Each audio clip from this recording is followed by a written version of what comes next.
of you.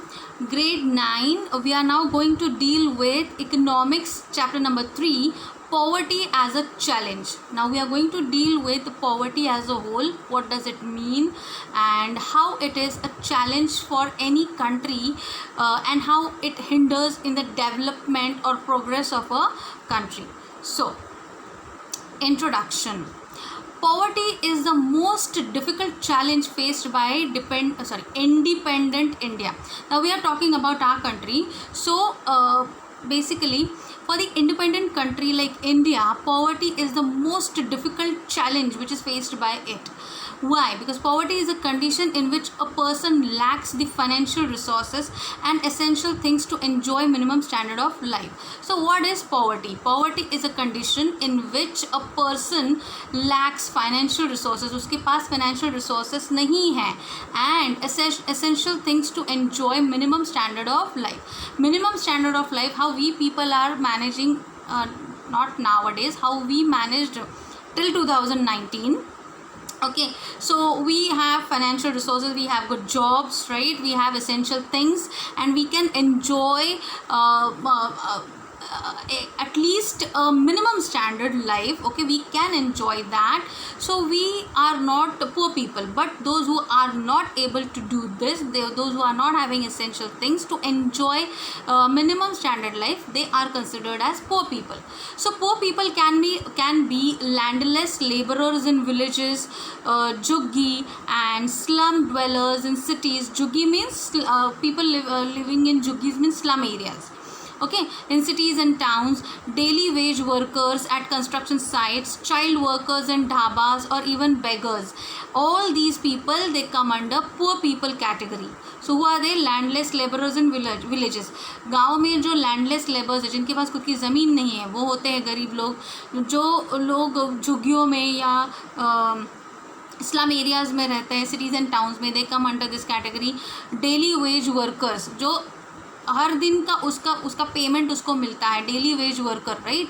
तो अगर वो काम करेगा तो उसको आज पैसा मिलेगा, अगर नहीं करेगा तो उसको पैसा नहीं मिलेगा. So these people also, workers also come under this category, like people who work under construction sites. Okay, child workers, you might have seen many children working at, we call it child labor, who work in dhabas and these children, and even beggars, जो भिखारी होते हैं, जो beggars होते हैं, वो भी आते हैं poor people की कैटेगरी में.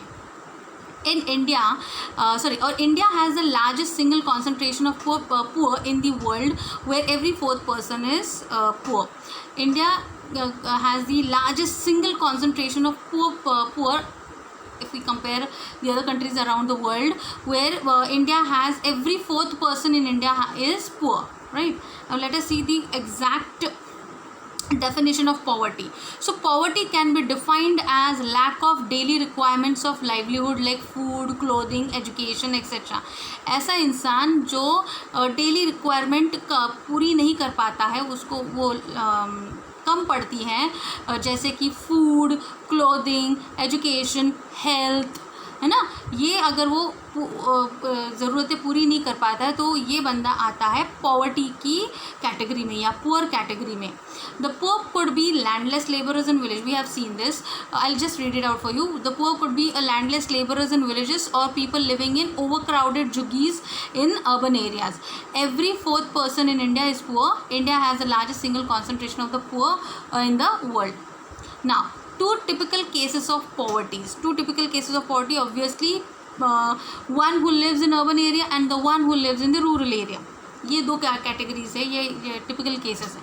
The following two cases show the many dimensions of poverty, including lack of proper food, shelter, healthcare, education, as well as clean water and sanitation.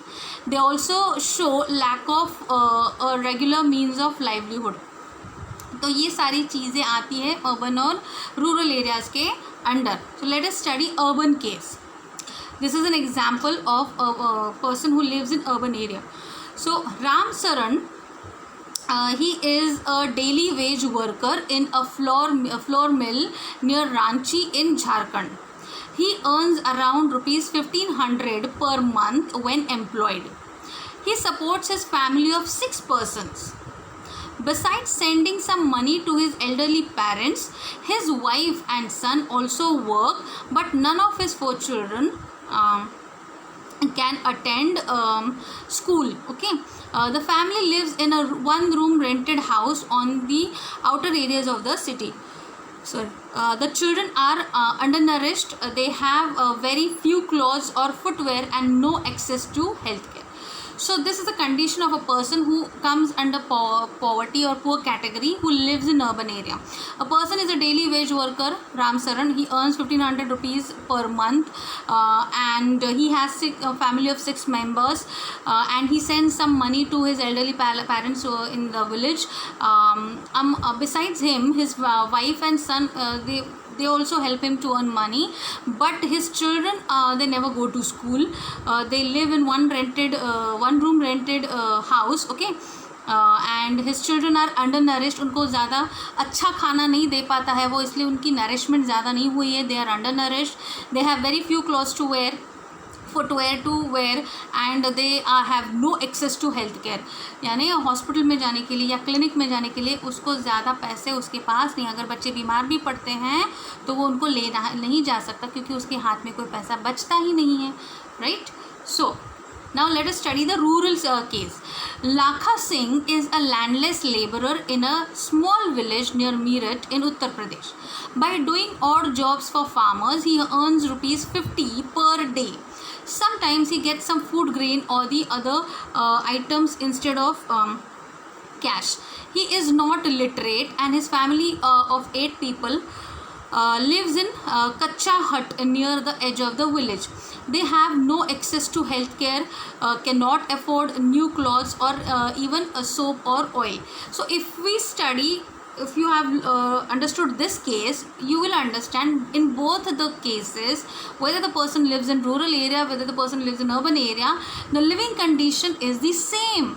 The person is not able to afford the livelihood for his family, education to his children, nourishments to his children, health care access जो है वो ढंग से नहीं कर पाता है क्योंकि उसकी इनकम उतनी नहीं है. Right. Now poverty analysis by social scientist. How poverty is analyzed and who analyzed it? So it is analyzed by social scientists. ये जो social scientist होते हैं ना, ये काम करते हैं poverty analysis का. किस basis पे वो decide करते हैं कि ये बंदा poverty line के below है या गरीब है? कैसे उनको पता चलता है? They have the certain criteria. Okay, now social scientists analyze poverty from many aspects besides level of income and consumption. Income और consumption यानी उस इंसान की कमाई और उस इंसान का कंजम्पशन कितना है, ये दोनों तो है ही. इनके अलावा कोई सर्टेन और एस्पेक्ट्स हैं जो एनालाइज करते हैं. So these aspects are poor level of literacy. वो इंसान कितना पढ़ा लिखा है. अगर वो ज़्यादा पढ़ा लिखा नहीं है या फिर पढ़ा लिखा भी ही नहीं है, that person is totally illiterate, he comes under poor category. Second is malnutrition leading to poor resistance to disease. Malnutrition means अगर आपको या आपके बच्चों को अगर ठीक से खाना नहीं मिल पा रहा है, न्यूट्रिशन नहीं मिल पा रहा है, आप न्यूट्रिशन लेवल आपके बॉडी का कम होता जा रहा है और उसकी वजह से आपका जो रेजिस्टेंस टू डिजीज़ है वो भी कम है, then you are counted under poor category. Lack of access to health care. आप हॉस्पिटल्स में, क्लिनिक्स में नहीं जा पा रहे हो क्योंकि आपके पास पैसे नहीं है, then you are counted under poor category. Lack of job opportunities. आपको जॉब नहीं मिल पा रहा है बिकॉज यू आर इलिटरेट और अदर कैटेगरी और कुछ भी रीज़न हो तो वो भी पुअर कैटेगरी में काउंट किया जाता है. Lack of access to lack of access to sanitation. I'm so sorry.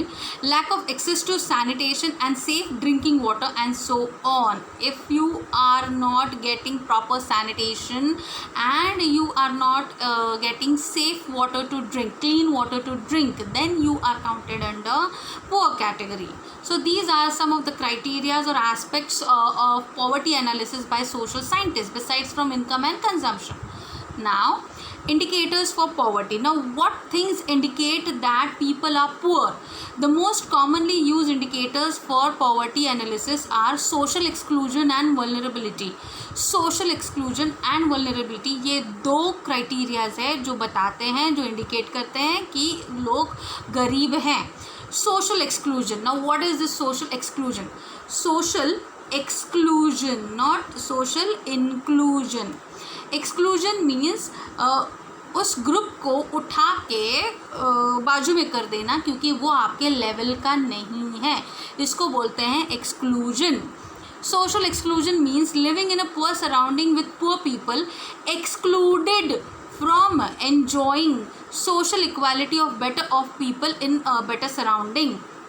Social exclusion can be a cause as well as result of poverty, which leads to exclusion of individuals or groups from facilities, benefits and opportunities that others enjoy. ये एक कारण हो सकता है गरीबी का, social exclusion, क्योंकि आपको exclude किया जा रहा है, आपको बाहर निकाला जा रहा है और आपको ये दिखाया जा रहा है कि आप लोग गरीब हो और आपको वो better facilities नहीं मिलेंगी क्योंकि आप गरीब हो. That is why this poverty is getting increased day by day. So social exclusion. So in many urban areas you have seen, whereas on one side there are huge skyscrapers, बहुत ऊंची ऊंची buildings हैं, वो बहुत अच्छे 5 stars 7 stars hotels हैं, हाँ, और उनके ही exactly बाजू में एक slum area है. Right? So what this slum area indicates? It indicates social exclusion. इस स्लम एरिया में रहने वाले जो लोग हैं उनको वो फैसिलिटीज़ नहीं मिलती है, नहीं दी जाती है, वो एंजॉय नहीं कर पाते हैं क्योंकि वो एक्सक्लूडेड है, उनको बाजू कर दिया है. एक बाजू में बहुत ही अमीर लोग हैं और एक बाजू में बहुत ही गरीब लोग हैं. तो इन गरीबों को अगर ये फैसिलिटीज़ दी जाए, उनका इनकम बढ़ाया जाए, उनको लिटरेट कराया जाए और उनको उस काबिल बनाया जाए कि वो इस लेवल से उठ के यहाँ तक आए, तो ये पॉवर्टी ख़त्म हो सकती है. But it is not getting reduced even because of the social exclusion, क्योंकि हम ही उनको अलग करते हैं, हम ही उनको बोलते हैं कि आप हमारे कैटेगरी के नहीं हो, आप इसमें हिस्सा नहीं ले सकते, आप ये नहीं कर सकते, आप वो नहीं कर सकते, नहीं कर सकते. This is the thing which we every time remind them that they are poor. Right? Even the society and the government both are not doing anything for the poor people. Right? So this social exclusion is the one indicator, one of those indicators of poverty. In India, caste system is based on social exclusion. India में caste system है जो social exclusion को remind कराता है. Means you are of so caste, so you are not allowed in us. So this is the example of social exclusion. So people belonging to certain caste were prevented from enjoying equal facilities, benefits and opportunities. This caused more poverty than the lower income. कम तनख्वाह से भी ज़्यादा dangerous है ये social exclusion, right? The next indicator is vulnerability. What is this vulnerability? Vulnerability to poverty is a measure which describes the greater probability of certain communities. For example, members of backward caste or individuals, for example, widow, physically handicapped person of becoming or remaining poor in the coming line. तो ये जो लोग हैं वो vulnerability की category में आते हैं. कौन से लोग? जो विडो है, जो विधवा है, जिसका फाइनेंशियल सपोर्ट हमेशा के लिए चला गया है, ना ही उसके माँ बाप उसको सपोर्ट कर पा रहे, जो गरीब होने की कगार पर खड़ी है, हुई नहीं है लेकिन she will be poor in future, so she is in a vulnerable condition, right? Or physically handicapped person of becoming or remaining poor in the coming time. और जो physically handicapped बंदा है, अगर वो अभी पुअर है या पुअर होने के इस पे है, पुअर हो जाएगा वो फ्यूचर में, so that condition is called, it comes under the greater probability. वो कंडीशन पुअर कंडीशन के इस पॉवर्टी लाइन के अंडर जाने वाला है. That is called vulnerability, right? Vulnerability is determined by various options available to different communities in terms of assets, education, job, health, etc., and analyze their ability to face various risks like natural disasters. The group which face greater risk at the time of natural calamity is called vulnerable group. जो group नुकसान भरपाई नहीं कर पाता है, उसके पास proper asset नहीं है, जिसके पास प्रॉपर एजुकेशन नहीं है, जॉब नहीं है, उसकी हेल्थ भी अच्छी नहीं है, दे कम अंडर वल्नरेबिलिटी कैटेगरी, है ना. So the group which face great risk at the time of natural calamity, अगर ऐसा ग्रुप जो नेचुरल कैलेमिटी को फेस करता है उसको वल्नरेबल ग्रुप कहा जाता है, क्योंकि वो उस चीज़ से उबर नहीं पाता. नेचुरल कैलेमिटी को फेस करने के बाद जो डिस्ट्रक्शन फेस करना पड़ता है, फाइनेंशियल जो नुकसान होता है, वो ग्रुप उससे उबर नहीं पाता है. That group is counted under vulnerable group. Poverty line. Now what is this poverty line? So poverty line is a way which is used to identify the poor. अगर गरीब को पहचानना है तो कुछ एक लाइन खींचनी पड़ेगी middle class, upper class, middle class और बिलो पॉवर्टी लाइन के लिए. तो वो लाइन खींचनी ज़रूरी है, तभी समझ में आएगा कौन गरीब है, कौन मिडिल क्लास का है, कौन अमीर है, right. So it is an imaginary line used by any country to determine its poverty. So it is not a line drawn, it is an imaginary line जिससे किसी भी देश को पता चलता है कि उसके देश में गरीब कितने हैं, राइट, या फिर पॉवर्टी कितनी है. It is considered appropriate by a country according to its existing social norms. It varies from time to time, place to place, and country to country. So poverty line varies from time to time, from place to place and country to country. Okay, it is considered appropriate by a country according to its existing social norm. अभी का जो social norm है, current norm है किसी भी country का, उस country के सोशल नॉर्म के हिसाब से पॉवर्टी लाइन बनती है. Okay, and it changes, it varies, है ना, टाइम के साथ बदल जाती है ये पॉवर्टी लाइन, जगह जगह बदलती रहती है, या फिर एक देश से दूसरे देश तक ये बदलती जाती है. In this method poverty is measured with the help of consumption and income level of the people. So कैसे पॉवर्टी लाइन हम समझ पाते हैं, उसका क्राइटेरिया क्या है. कंजम्पशन और इनकम लेवल, किसी भी इंसान का कंजम्पशन और उसका इनकम लेवल कैसा है, उसके ऊपर ये पॉवर्टी लाइन निर्भर करती है. If the level of income and consumption falls below the minimum level of income and consumption of this line, then the person is considered to be poor. जो poverty line ने एक level खींच के दिया है कि इसके नीचे अगर आपका income है और आपका consumption ज़्यादा है तो आप poverty line के अंडर आते हो. अगर आपका इस line के ऊपर का level का income है और आपका कंजम्पशन भी बराबर है, आपके इनकम में से जितना आपका कंजम्पशन है आपका इनकम थोड़ा बचता है तो आपके पास पैसे रहते हैं, then you are not counted under poverty line. Poverty line estimation in India. In India, a subsistence level or minimum level of food requirements that is determined by its calorific value, clothing, footwear, fuel, lighting, educational and medical requirements etc. are determined for estimating the poverty line. Poverty line और किससे estimate करते हैं, आपका level of food requirement. Food requirement भी वो that which is determined by it's calorific value. जो calorific value है उसके ऊपर आपका फूड रिक्वायरमेंट होता है, उस हिसाब से आपका होना चाहिए. उससे कम है तो आप पॉवर्टी लाइन के अंडर आते हो. Okay, and also depend upon the estimation is dependent upon clothing, किस प्रकार के कपड़े आप पहनते हो, footwear, fuel, lighting, educational and medical requirement etc. These are determined for estimating the poverty line. Since in rural and urban area the nature of work and the prices of goods are different, the calorific requirement and expenditure per capita are also different. जैसे कि rural area में और urban area में काम करने का तरीका अलग है, उसी के ऊपर निर्भर करता है आपकी कैलोरिफिक वैल्यू कितनी है. विलेजेस में बहुत मेहनत वाला काम करना पड़ता है, very work which needs more labour, right. तो उसके लिए उनकी कैलोरिफिक वैल्यू ज़्यादा होती है, रिक्वायरमेंट ज़्यादा होती है as compare to urban workers. Urban में जो एरियाज़ में जो लोग रहते हैं उनका थोड़ा कम रहता है, उनकी दिमागी मूवमेंट ज़्यादा होती है, देयर दिमाग ज़्यादा यूज़ होता है इंस्टेड ऑफ देयर बॉडी, तो उनकी कैलोरिफिक वैल्यू थोड़ी सी कम होती है requirement. So now we are going to study it in detail. accepted average calorie requirement in India is 2400 calories per person per day in rural areas and 2100 in or 2100 in urban areas. See, this is the difference. Calorific requirement rural area में है 2400 and urban area में है 2100. Why there is a difference? इंसान तो same है. ये फ़र्क इसलिए है क्योंकि गांव में ज़्यादा लोग मेहनत करते हैं, शारीरिक मेहनत करते हैं, इसलिए उनकी कैलोरीज़ की रिक्वायरमेंट ज़्यादा होती है, राइट. और अर्बन एरियाज़ में थोड़ा दिमागी काम ज़्यादा होता है.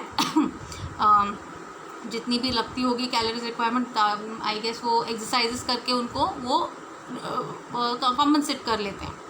Since people living in rural areas engage themselves in more physical work, calorie requirements in rural areas are considered to be higher than urban areas. I told you, the monetary expenditure per capita needed for buying these calorie requirements in terms of food, grains, etc. is revised periodically, taking into consideration the rise in prices. तो ये calorie requirement पूरी करने के लिए आपका per capita income या जो monetary expenditure है, आप पैसे कितने खर्च करते हो इस कैलोरी रिक्वायरमेंट के लिए, उस पर निर्भर करता है, right. On the basis of these calculations for the year 2000, the poverty line for a person was fixed at rupees 328 per month for the rural areas and rupees 454 for the urban areas. अब देखिए इस पे क्या depend करता है, आपकी calorie requirement कितनी है, उसके लिए आप कितना मनी खर्च करते हो, राइट.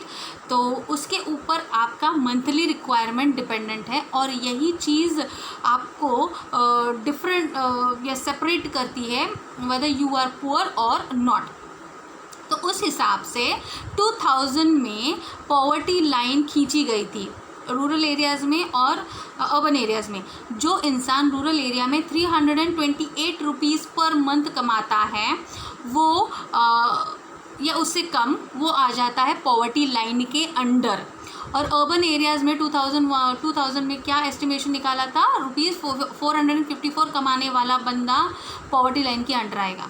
अभी यहाँ पे भी आप अगर देखोगे कि जिसकी कैलोरी रिक्वायरमेंट ज़्यादा है यानी रूरल एरियाज़ के लोगों को, उनका मंथली इनकम इतना ही रखा है, उन्होंने 328 पर मंथ ही रखा है. और जिनको कैलोरी रिक्वायरमेंट कम है उनका 454 थोड़ा सा ज़्यादा रखा है. ये क्यों डिफरेंस है?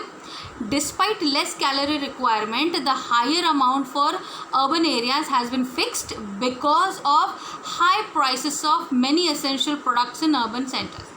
जो चीज़ें अर्बन एरियाज़ में बिकती हैं वो ज़्यादा महंगी होती है as compare to rural areas. So their monthly income, minimum monthly income 454 है of 2000 than as compared to rural areas, right. Now, in this way, in the year 2000, a family of 5 members living in a rural areas and earning less than about rupees 1640 per month will be below poverty line. देखो बंदा रहने वाला है गांव का, monthly income है 1640 rupees. आप बोलोगे 328 रुपये तो सरकार ने तय किए पॉवर्टी लाइन के लिए, लेकिन ये तो कमा रहा है 1640. बट यू हैव टू सी इन 1640 रुपये का कंजम्पशन करने के लिए कितने लोग हैं फैमिली में. इस बंदे के फैमिली में है 5 मेंबर्स. सो 5 मेंबर्स के हिसाब से अब अगर आप कैलकुलेट करोगे तो ये 1640 का अगर हो कितना हो जाएगा 5 members.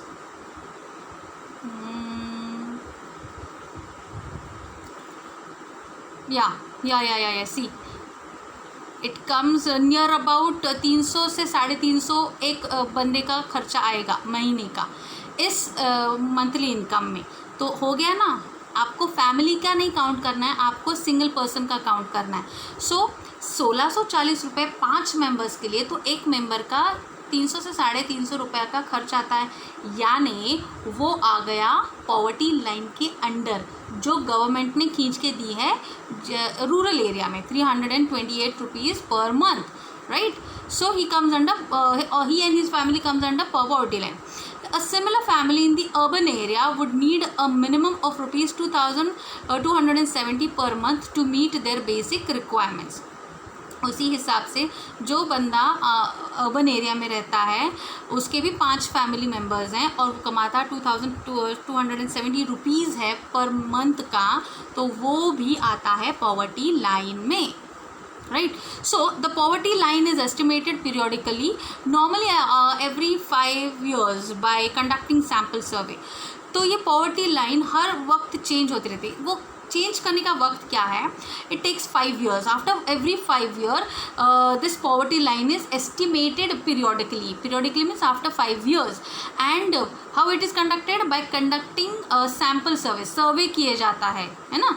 These surveys are carried out by National Sample Survey Organization. तो कौन करता है ये sample survey? NSSO means National Sample Survey Organization does the survey and carries out the survey and finds out the estimation.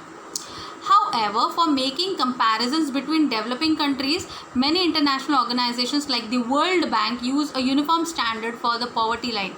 That is minimum availability of the equivalent of $1 per person per day. तो ये हो गया India का जो NSSO है, वो India में poverty line estimate करता है। लेकिन वर्ल्ड वाइड और डेवलपिंग कंट्रीज़ और डेवलप्ड कंट्रीज़ कैसे पॉवर्टी लाइन के लिए एस्टिमेट करेंगे?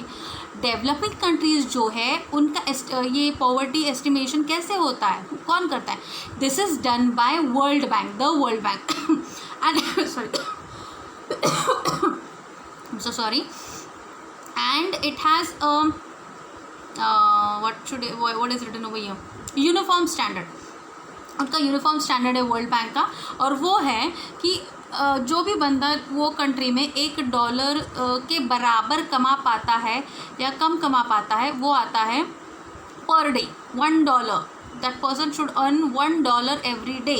If he is not, then that person is counted under poverty line, right? Now poverty trends in India. Now let us study poverty trends in India from 1974 to 2000, or you can say 2011 survey. According to that, so there is a decline in poverty ratios in India from about 45% in 1994 to 21.9% in 2012.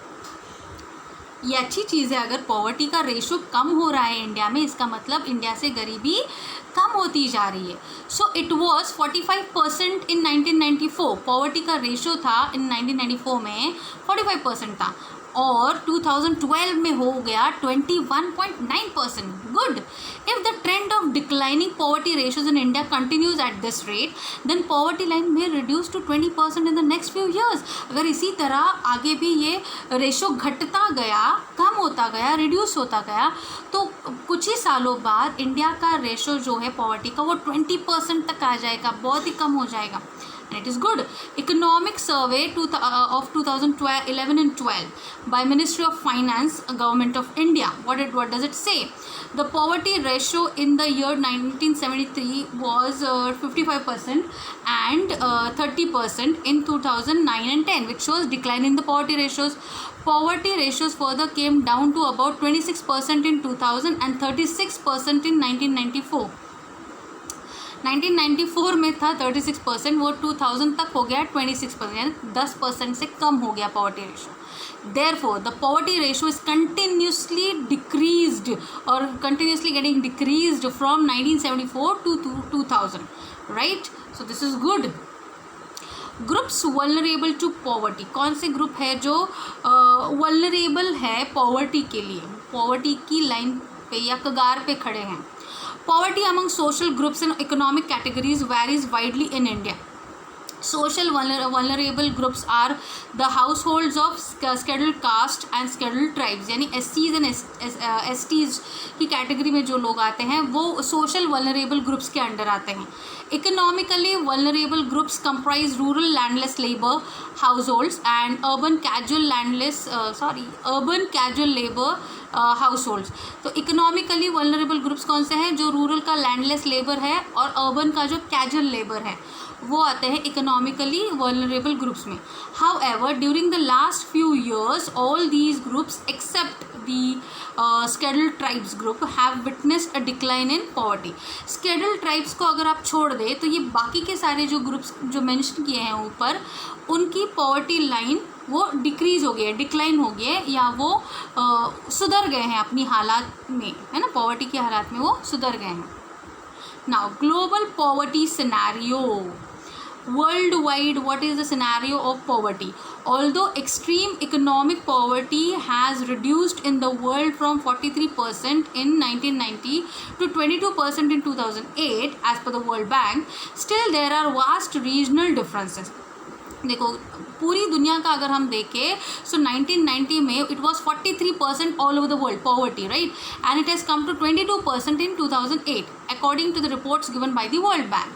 But still there are vast regional differences, these are stated below. कौन से regional differences है? First, the proportion of people living under poverty in different countries is defined by the international poverty line.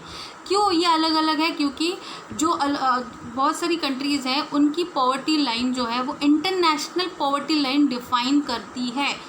But international poverty line एक तरफ है, वो uniform standard है, but वो जो कंट्रीज़ है उनका अलग जो ये एस्टिमेशन रहता है वो अलग अलग हो जाता है फिर, राइट।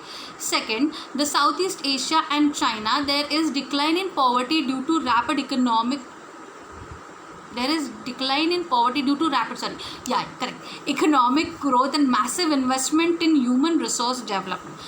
साउथ ईस्ट एशिया जो है और वो पार्ट में आने वाली जो कंट्रीज़ है and China, they have declined, there is decline in poverty in these countries due to rapid growth of economic growth and massive investment in human resource development. In countries ने economic development किया है, growth हुआ है economy में, और उन्होंने massive investment किया है ह्यूमन रिसोर्स डेवलपमेंट, इसलिए उनकी पॉवर्टी लाइन डिक्रीज़ होती जा रही है। Whereas in Latin America and Caribbean, poverty ratio has not changed significantly since 1981. Latin America और Caribbean जैसे ये जो कंट्रीज़ हैं, ये जो देश हैं, इनमें since 1981 कोई चेंज नहीं है आया है हालातों में। इन सब सहारन अफ्रीका पॉवर्टी हैज़ इंक्रीज्ड। सब सहारन अफ्रीका जो है वहाँ पे पॉवर्टी इंक्रीज़ हो गई है since 1981 due two successive droughts, and other reasons. What are the reasons for the increase in poverty in sub-Saharan Africa? Because they are facing subsequently successive